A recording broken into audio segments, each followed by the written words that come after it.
નમસ્કાર વિદ્યાર્થી મિત્રો, આજના વિડીયોમાં આપણે જોવાના છીએ તમારું જે ધોરણ 10નું બેઝિક ગણિત અને સ્ટાન્ડર્ડ ગણિત બંને માટેની આજે વાત કરીશું। તેમાં તમારું જે 11મું પ્રકરણ છે વર્તુળ સંબંધિત ક્ષેત્રફળ, તેમાં તમારે ઘણા એવા સૂત્ર આવે છે, પણ તેમાં તમારે માત્ર 3 થી 4 જ સૂત્ર યાદ રાખવાના છે। બાકી બધા જ સૂત્ર સમજપૂર્વક બાકીના 3 સૂત્રો ઉપરથી જ બનેલ છે।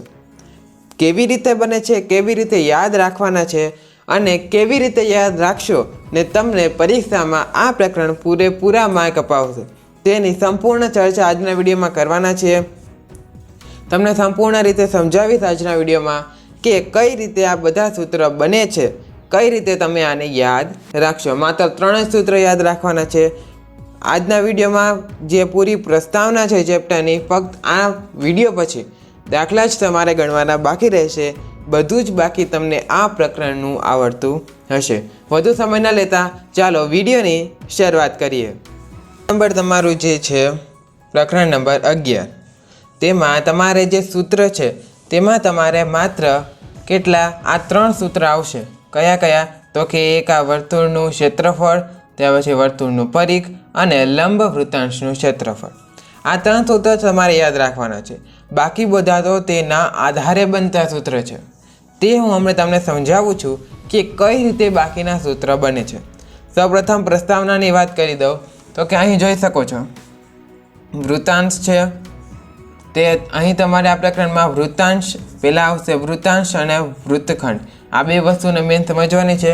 તેના ક્ષેત્રફળના સૂત્ર જ છે જે તમારે યાદ રાખવાના છે। તો કે કઈ રીતે? તો કે જોઈ શકો છો આ જે આખો ભાગ હોય છે, અહીં આપણે આ ચાપ, આને કહીએ છીએ ચાપ, આ શું છે? ચાપ।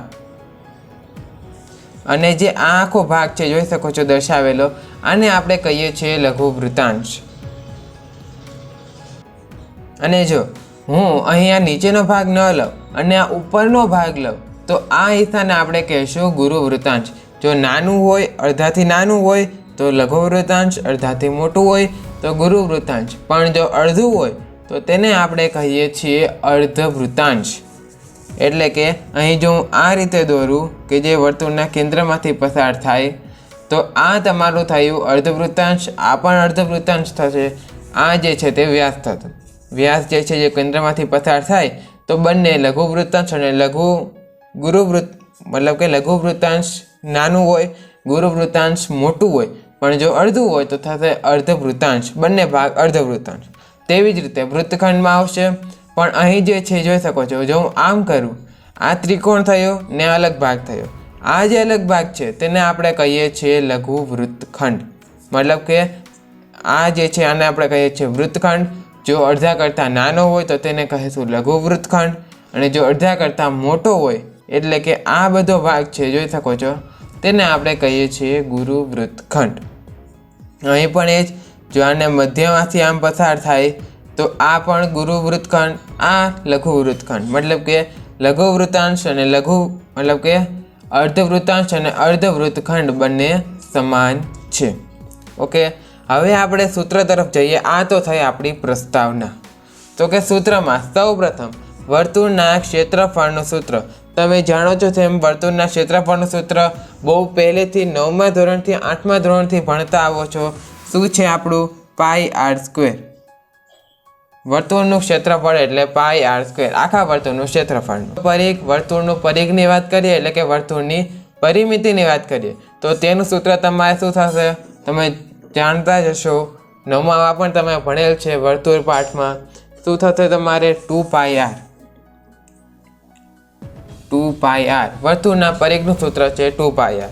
આ બે સૂત્ર થયા, અને ત્યાર પછીનું છે તમારું ત્રીજું સૂત્ર, એટલે કે લઘુ વૃત્તાંશનું ક્ષેત્રફળ। આ જે ભાગ આપણે વાત કરીએ, આ મતલબ કે નીચેનો લઘુ વૃત્તખંડ પણ જેમાં સમાવિષ્ટ છે તેની વાત કરીએ તો કે લઘુ વૃત્તાંશનું ક્ષેત્રફળ, તેનું ક્ષેત્રફળ શોધવું હોય તો શું સૂત્ર થશે તમારે? આ સૂત્ર તમારે એક યાદ રાખવાનું થશે, પાઈ આર સ્ક્વેર, એટલું નથી, પાઈ આર સ્ક્વેર થીટા છેદમાં 360। આ સૂત્ર તમારું જે છે લઘુ વૃત્તાંશનું ક્ષેત્રફળ તેનું છે। અહીં જો આ થીટાની વાત કરું તો કે થીટા એ મતલબ કે લઘુચાપ એ કેન્દ્ર પાસે બનાવેલો ખૂણો દર્શાવે છે. લઘુચાપ એટલે શું? આ ચાપની વાત કરી, આ નાની ચાપ છે અડધાથી, આપણે અંતો કહીએ છીએ લઘુચાપ કહીએ છીએ. એટલે કે આ જે કેન્દ્ર પાસે ખૂણો બનાવે એટલે કે આ ખૂણો, આને જો નામ આપું તો આ એ, આ બી, એટલે કે ખૂણો એ ઓ બી એ શું સાથે તમારો થીટા થશે. તેને આપણે ધારીએ છીએ થીટા. એનું જેટલું માપ આપ્યું હોય તે તમારે થીટાની જગ્યાએ મૂકવાનું રહે. સમજાઈ ગયું? તો આ હતું તમારું આ 3 સૂત્ર જે તમારે ખાસ યાદ રાખવાના છે. આગળના જે સૂત્ર આવે છે તે તમને બતાવું છું કે આના આધારે કઈ રીતે તમારે બનવાના છે. તો જોઈએ હવે તેને.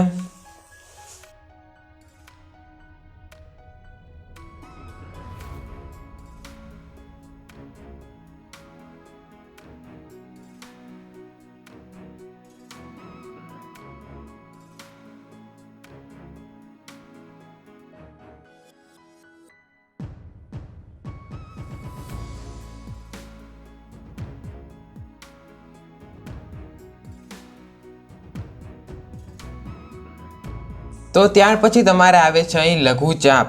એટલે કે આપણે જે વાત કરી કે થીટા એટલે આપણે શું વાત કરી હતી કે લઘુચાપ એ કેન્દ્ર આગળ બનાવેલો ખૂણો. તો લઘુચાપ એટલે શું? મતલબ કે હવે લઘુચાપ છે તેનું મારે ક્ષેત્રફળ શોધવું હોય તો તેનું મારે સૂત્ર શું થશે? તો કે હવે આના આધારે જ બનશે સૂત્ર. કઈ રીતે? સિમ્પલી આ સૂત્ર છે તેના ગુણ્યા તમારે શું કરવાનું? 2/r. આના ગુણ્યા 2/r કરો એટલે મળી જાય. કઈ રીતે મળે? તો કે r છે, અંશ છે અને છેદ છે, શું થશે? છેદ ઉડવાના છે. તો અહીં r જશે તો અહીં પણ 2r છે તો 1r થઈ જશે. અહીં જો હું છેદ ઉડાડું તો અહીં થઈ જશે 180. અહીં આવશે 180. આ રીતે સૂત્ર શું થશે? ચાલો લખીએ તો અહીં પાઈ r થીટા એના છેદમાં 180 થઈ ગયું સૂત્ર. આ સૂત્ર છે તમારું લઘુચાપની લંબાઈ એટલે કે L શોધવાનું સૂત્ર. ઓકે, તો ચાલો ત્યાર પછી તમારું જે સૂત્ર આવે છે ગુરુ વૃત્તાંશનું ક્ષેત્રફળ. આપણે વાત કરી હતી નાનો ભાગ હતો તેની જગ્યાએ જે તમારો મોટો ભાગ હતો ઉપરનો ભાગ તેને આપણે કહ્યું હતું ગુરુ વૃત્તાંશ. તો હવે તેનું ક્ષેત્રફળ મારે શોધવું હોય તો તેનું કોઈ ગાણિતિક સૂત્ર નથી પણ તેનું માત્ર ને માત્ર તાર્કિક સૂત્ર છે. કઈ રીતનું છે? તો કે તેમાં આખા વર્તુળનું જે તમારું ક્ષેત્રફળ હોય છે, આખા વર્તુળનું ક્ષેત્રફળ છે તેમાંથી આપણે જે આખા વર્તુળના ક્ષેત્રફળમાંથી લઘુ વૃત્તાંશનું ક્ષેત્રફળ બાદ કરી દઈએ તો આપણને ગુરુ વૃત્તાંશનું ક્ષેત્રફળ મળી જાય. આ જે આપણે સૂત્ર બનાવીએ તે પહેલાં એક વાત ખાસ કહી દઉં કે તમે વિડીયોને રિવાઇન્ડ કરીને જે 2 આકૃતિ હતી તે તમારે પહેલાં આકૃતિ ડ્રો કરી લેવી. તેના આધારે હું જે જણાવું છું આખા વર્તુળના ક્ષેત્રફળમાંથી લઘુ વૃત્તાંશનું ક્ષેત્રફળ બાદ કરવું તે તમને સારી રીતે સમજાશે. માટે પહેલાં તે આકૃતિ જરૂરથી દોરી લેજો. તો ચાલો આપણે વાત કરીએ ગુરુ વૃત્તાંશનું ક્ષેત્રફળ. તો સિમ્પલી વર્તુળનું ક્ષેત્રફળ લઈ લેવાનું. પહેલાં વર્તુળનું ક્ષેત્રફળ તેનું સૂત્ર શું છે? πr².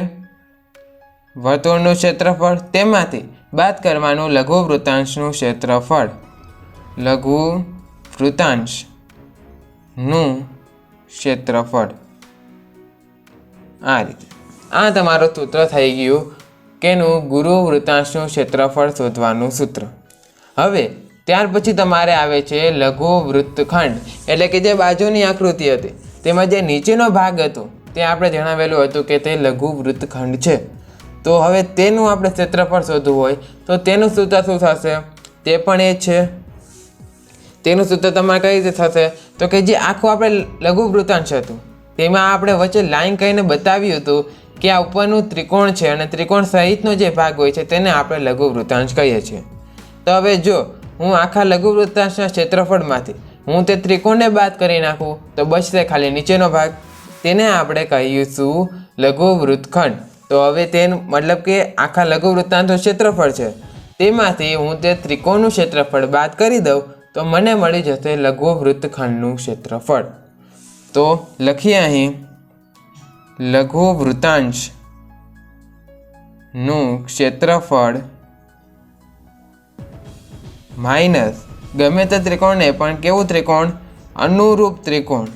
અનુરૂપ ત્રિકોણનું ક્ષેત્રફળ થઈ ગયું. આ સૂત્ર થઈ ગયું તમારે લઘુ વૃત્તખંડનું ક્ષેત્રફળ.